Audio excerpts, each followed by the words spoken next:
We don't eat nearly as many potatoes as Peruvians do, but we always try to keep them on hand because they are cheap and they're nutritious, and because we have Peruvians living with us, we don't ever want to run out. So when I make up my weekly menu, I make sure to make a special note or asterisk beside each time that we're going to have potatoes so that I know when I'm shopping how many potatoes I need to buy and make sure to have on hand. Tuña is freeze-dried potatoes, and Incas discovered this, and with this they were able to keep potato sources available for up to 10 years.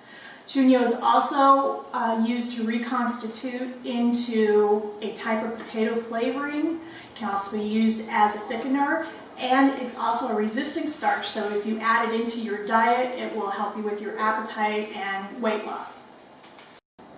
Okay, this is a potato raiser. It looks like just a large garlic press. In Peru, it's not called mashed potatoes, it's called puré de papa, or potato puree. So it's got to be really smooth and no lumps are allowed. You take your already boiled potato and put it into the press, and then you squeeze it out. Hopefully you get it all in the bowl.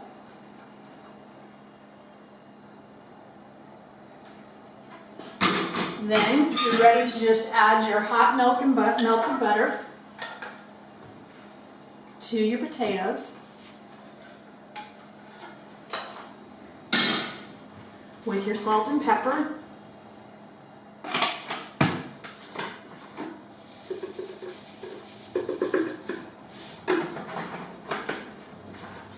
And when you stir it,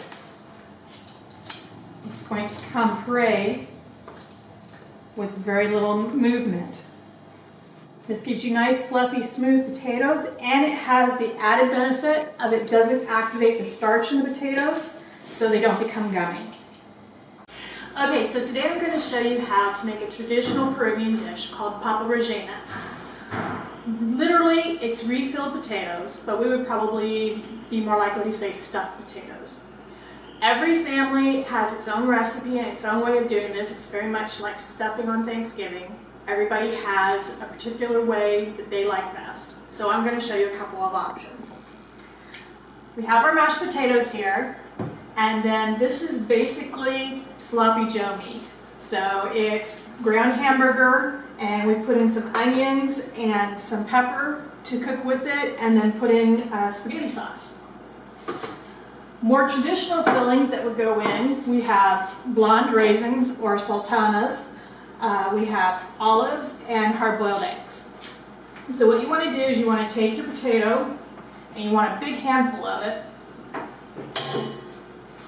and the more you work with it, the more you activate starch, and it gets a little bit sticky so that it'll stay together better. When you have it smooth, you want to make this more into like a spoon that has a pocket to hold things.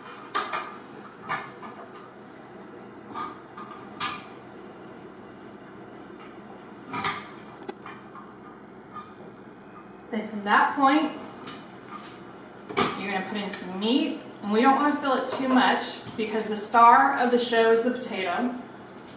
We're going to put in some sultanas, or I guess we would say yellow raisins, blonde raisins, I don't know. And then from there, we're just going to fold it in. And then we want to play with this, make sure we get all the seams smooth and closed. And we're just going to play with it until it looks more like a peeled potato. Once you've played with it and you've got it looking like a potato again, then you're going to sprinkle it with flour all over. So you have a good coating on there, and it should feel dry to the touch. And then you're going to roll it in just beat eggs. And then we'll place it in the oil. Yeah.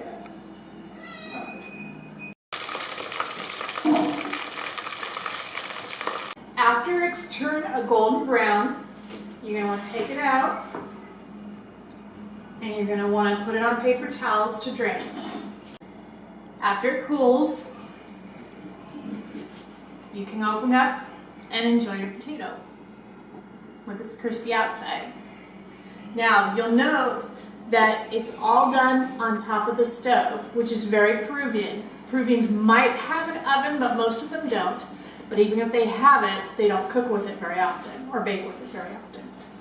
So we like ours without a lot of stuff on the inside, but you're going to want to put on top to give it some extra flavor, chopped onions, and we use sweet pepper because we have a lot of little kids that don't like spice or heat, but you can use habaneros, you could use jalapenos, you could use any type of pepper that you would want to put in,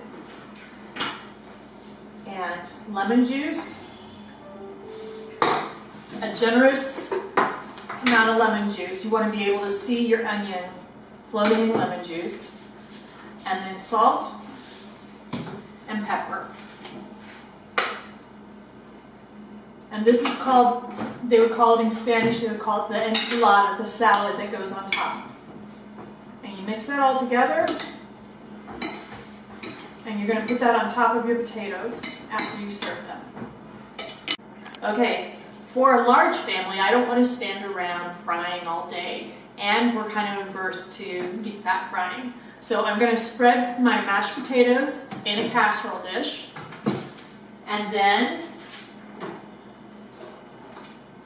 I'm going to top it with the sloppy Joe meat. And then, for that, you put another layer of potatoes on top, and then top with the last of your mashed potatoes. Everything's already cooked, so you're just going to warm it up in the oven for about 20 minutes. The finished product. By using the oven, then we're not deep fat frying it, so it's a little bit healthier. You want to leave your casserole, your potatoes, to set for about 10-15 minutes so that they're easier to cut through and serve, kind of like what you do for lasagna. Then you're going to have your potato, and you're going to put your dressing on top, and there you have Papa Rellenas a la gringa.